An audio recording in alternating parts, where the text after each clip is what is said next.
Hi, welcome to the Communitarian Podcast.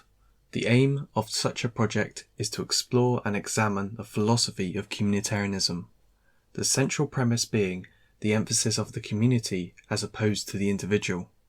Unsurprisingly, such a broad philosophy can be found to be part of the subject matter of religion, science, and politics, and much more besides.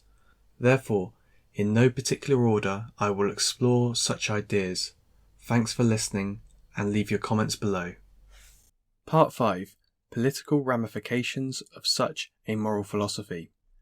Kropotkin's critique can be summarized in the following statements. Number 1.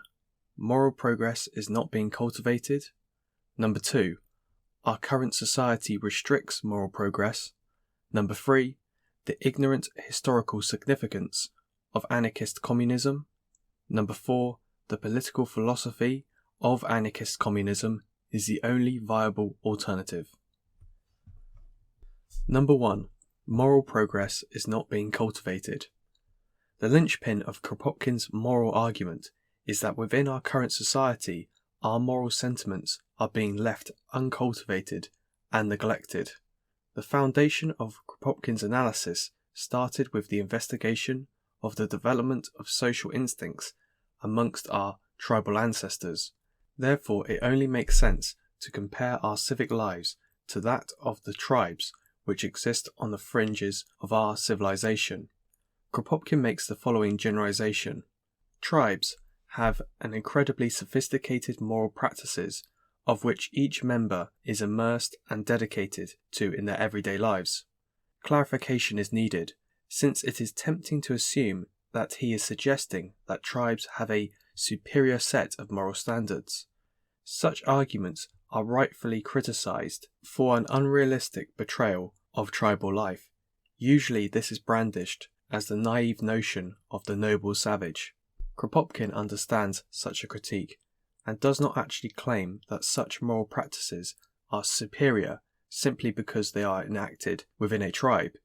However, we cannot deny that our moral development started within such settings.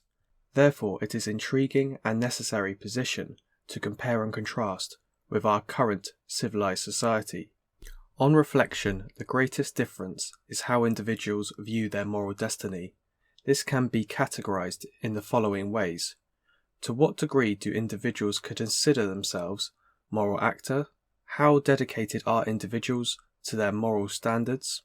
What is the potency of their communal ethics? Kropotkin comments, quote, "The code of custom means more to the savage man than religion to the modern man. It forms the foundation of his life." End of quote. Kropotkin's overall argument is clear. If individuals are less engaged in the potential moral lives around them, then they are unlikely to adopt a moral ideal which calls for the cultivation of their social instincts. We therefore have a serious problem. The oddity of such a critique is its complete novelty in the political modern era. However, it is only when we fully appreciate this critique that we are unable to realize the true effects of neglecting the cultivation of moral sentiments, the impacts of which usually go unquestioned or even sanctioned as unavoidable. Kropotkin gives some general symptoms of such neglect.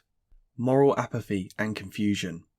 The first symptom is unsurprising, since people in general do not consider themselves as moral actors, and such a realization can be observed in the everyday lives of ordinary people. Quote, "Morals are rarely discussed.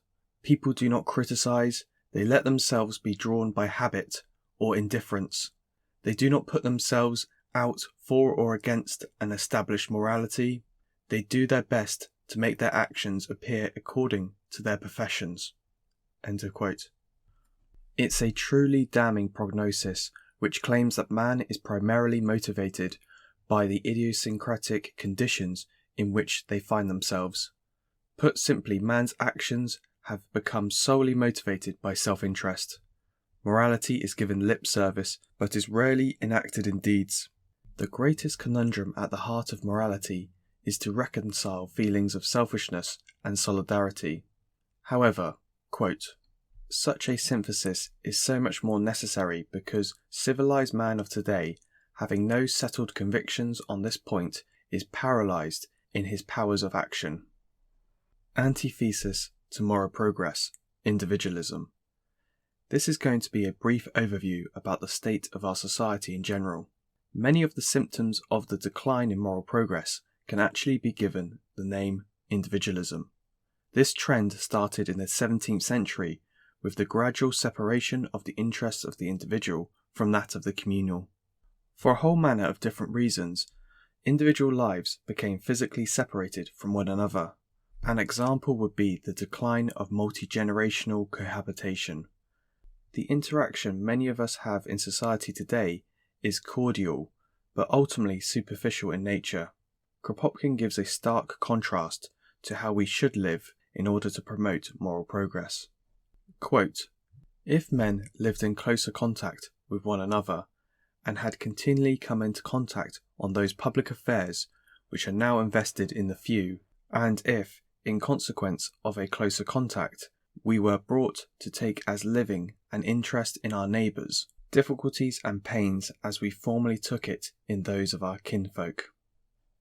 However, individualism instead considers such social demands as an unwarranted constraint on human development. Kropotkin points out that such a development completely ignores the cultivation of virtue. Instead, it advocates a very narrow set of superficial and homogeneous values.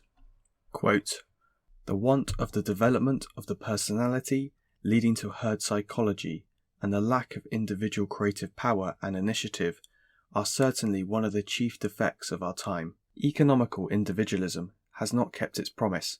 It did not result in any striking development of individuality." End of quote. In terms of power, the collapse of communal solidarity has led to the individual possessing little power over their social, economic and political lives.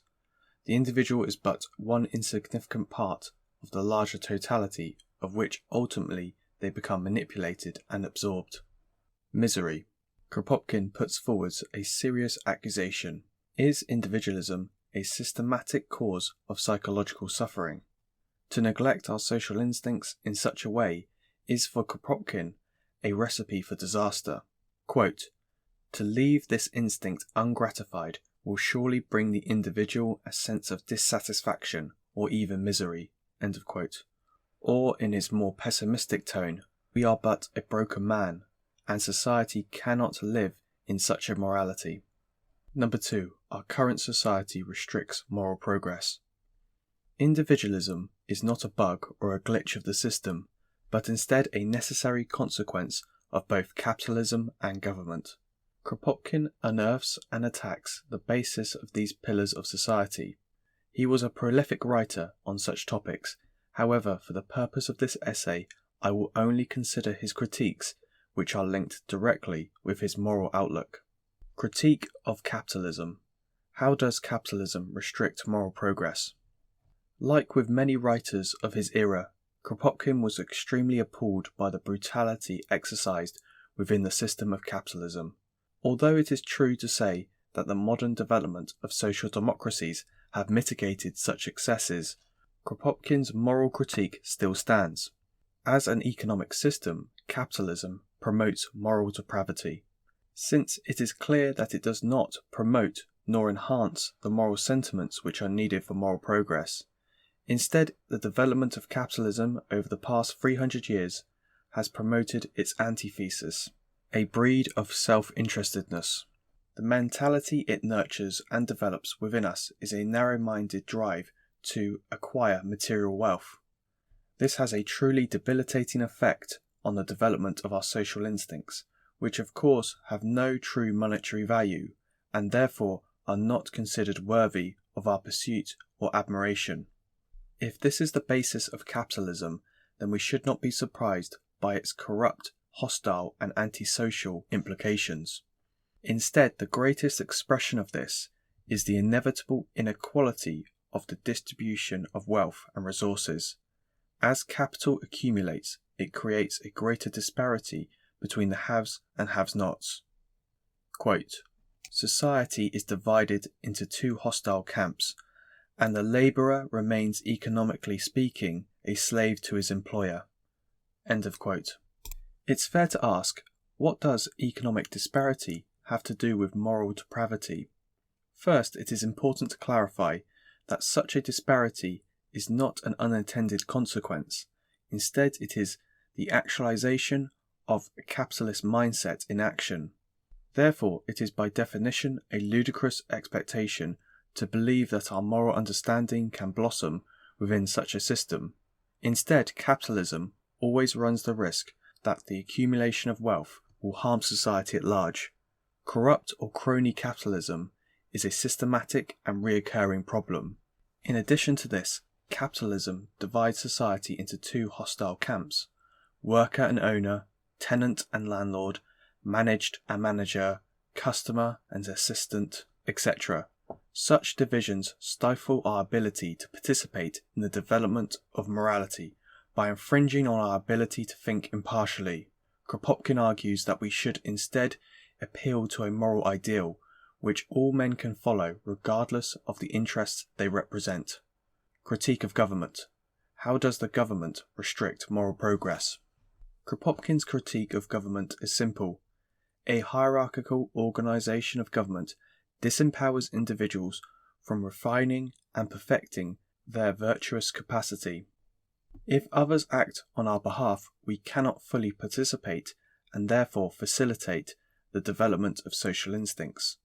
Instead, individuals are encouraged to passively obey the rule of law and have very little personal responsibility for the society they live in. What exactly is Kropotkin proposing? The alternative is what Kropotkin terms no government ethics. However interesting such a critique is, it is often seen as more unpalatable than a no capital economics. But why? For starters, many don't consider moral fortitude as a topic of political conversation. The reason being is that people either consider it a religious matter or that government is a necessary precursor to moral behaviour. However, both such assumptions have already been debunked as unscientific. What is clear is that we have grown accustomed to the myth that man's inherent nature cannot be trusted with the organisation of his own affairs and that of his fellow man. Kropotkin articulates the common response to such a critique. Quote, "When we ask for the abolishment of the state and its organs, we are always told that we dream of a society composed of men better than they are in reality." End of quote. Kropotkin's rebuttal is, quote, "But no, 1,000 times no. All we ask is that man should not be made worse than they are by such institutions. Far from living in a world of visions and imaginary men better than they are, we see them as they are, and that is why we affirm that the best is made essentially bad by the exercise of authority." End of quote. Put simply, government authority has not created a perfect, cohesive society, and the idea that greater governmental authority could create this is instead naive utopianism. Quote, "All the science of government imagined by those who govern is imbued with these utopias, but we know men too well to dream such dreams. We know that we ourselves are without faults, and that the best of us would soon be corrupted in the exercise of power." End of quote. Number 3. The ignored historical significance of anarchist communism. Kropotkin believes it is very important to instantiate his critique of both capitalism and government by providing a historical analysis of their development.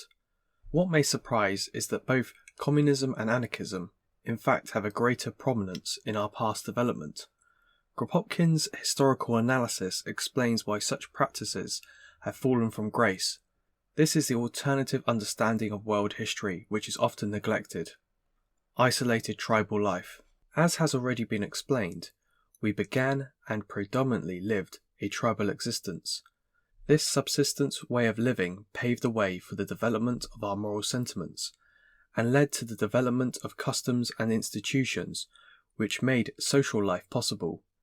At this stage of our development, the tribe as a whole was considered one large family.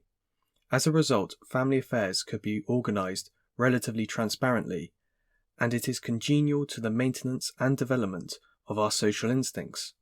Kropotkin identifies such an ancient origins as both communist and anarchist in practice. It is communist in action, since the tribe shared ownership over resources. It is anarchist in action, since it was developed and accepted amongst the people themselves, without the need for an external authority. Quote, "Communism and anarchism are therefore two terms of evolution which complete each other, the one rendering the other one possible and acceptable." End of quote. Civilization and the demise of tribal life. As civilizations developed and population densities grew, which in turn led to the demise of tribal communistic ties, the initial effect of this was the subdivision of society into separate families. They still identified with one another, however, inevitably separate families had separate interests. This led to the first and most significant schism within society: how to balance the interests of different fractions within society. Kropotkin explains that from this moment onwards, there has been only two possible solutions. The first is an anarchist notion that our social life relies on the participation and understanding amongst the people themselves. The second is a governmentalist notion that such a social life can only exist with authoritative measures in place. The solution of how to balance the different interests within society was largely solved with the anarchist approach. Of course, authoritarian institutions did develop, however it was extremely rare that their power controlled the everyday lives of ordinary people. Instead, power was usually in the hands of the communal institutions, which were largely controlled by the people themselves. Quote, "The masses were creating a new system of life, where a new type of unity was being born to take the place of the tribal unity." End of quote. Medieval free cities and the birth of the state. In particular, Kropotkin was very impressed with the new system of life, created in the medieval period. Quote, "An organization based on the principle of federation, which had existed from the 9th to the 15th century, and which had produced in Europe a great period of free cities of the Middle Ages." End of quote. What are medieval free cities? These were medieval cities which departed from the feudal lord system. As an alternative, they were organized and community-run by the citizens themselves. Large parts of the economy were run on communist principles. Goods and products made at the city infrastructure were at the benefit of all its citizens. Kropotkin argues that the medieval period was staged to a watermark moment. Quote, "It was only in the 16th century that a mortal blow was dealt to the ideas of local independence, to the free union and organization, to the federation of all degrees amongst sovereign groups, possessing all functions now seized upon by the state. It was only then that the alliance between church and the nascent power of royalty." End of quote. Kropotkin identifies many reasons why this happened. One reason was that Europe required the power of centralized states to defend against foreign invasion. Another reason is that the economy slowly began to become corrupted, and the city functions began to be passed over to the private ownership of a merchant class. The accumulation and influence of capital eventually paved the way for the development of modern centralized states. For instance, state apparatus would protect the interests of capital over the interests of its citizens. However, ultimately the free cities were seized upon by force. Its populations were subjected to the servitude of a king. Such a hostile takeover was achieved by the alliance between the military and the ecclesiastical powers which had already established themselves. Kropotkin puts it in particularly blunt terms. Quote, "The mission of the church has been to hold the people in intellectual slavery. The mission of the state was to hold them half-starved in economic slavery." End of quote. The immediate effects of such a mammoth change was the complete destruction of all free agreements between men. Quote, "In the domain of the economy, coercion has led to industrial servitude. In the domain of politics, to the state, that is to say, to the destruction of all ties that formerly existed amongst citizens. and to the nation, which becomes nothing more than an incoherent mass of obedient subjects of a central authority. End of quote. Kropotkin's argument is that it's only by studying history that we are fully able to appreciate the integral role that anarchism and communism have played in our past development, and therefore appreciate the enormity of the change which has taken place. In a very real way, such a development changed the social life of many ordinary people and led to decline in moral progress. The creation of a formalized state has not led to moral improvement, but its direct opposite, moral apathy and degradation. Number 4. The political philosophy of anarchist communism is the only viable alternative. If we take Kropotkin's moral argument seriously, it provides a fundamental critique of the status quo. In its magnitude, it is a truly revolutionary work. It is significant to acknowledge that this is not only a critique, but also an attempt to advocate an alternative, a society which recaptures its ability to engage in the development of moral progress. This society would be categorized as both anarchist and communist in nature. It would be fair to question the following: can't a democratic capitalist state be reformed to enact such a purpose? In fact, Kropotkin rightly recognizes that many of the important features of democratic states, i.e. the protection of free speech and the freedom of thought, are required for moral progress. However, the problem lies with how individuals relate to society. Often this is in stark contrast to what is required and can be summarized in the following: a divisive and possessive materialistic mindset which breeds moral apathy.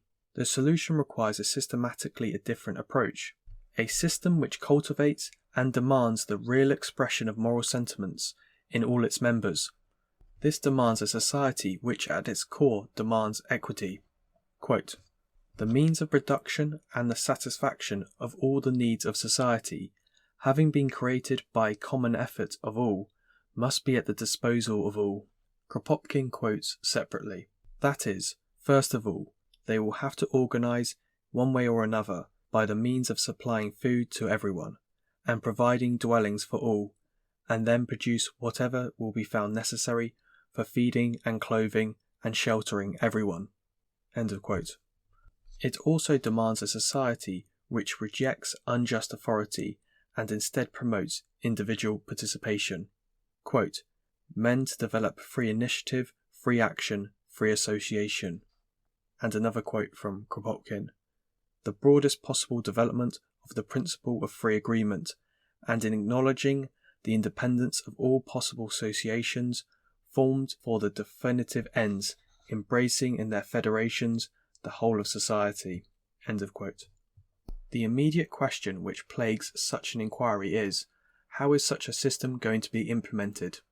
However, such a question is wrong-headed, since if a society was based on consent, then such a system could not be by definition implemented without a general consensus. It therefore demands the creation of free institutions, which are managed and run by those who are most affected by their operation. It brings the various different functions of society back into the hands of the people. This is why Kropotkin stipulates that those who help to reorganize society in such a manner, quote, "wise and devoted to the cause, and must be powerless." End of quote. What is required is a social revolution. Quote, "The masses will have to take upon themselves the task of rebuilding society, will have to take upon themselves the work of constructing upon communalistic basis without awaiting any orders and directions from above." End of quote. One final question to ask is what will ensure that the social morality of solidarity takes place? Within his book, The Ethics, Kropotkin makes the following statement, quote, "To remodel life in such a way that a new page in the ethical life of mankind may be opened." End of quote. Put simply, something needs to change before our ethical lives can improve.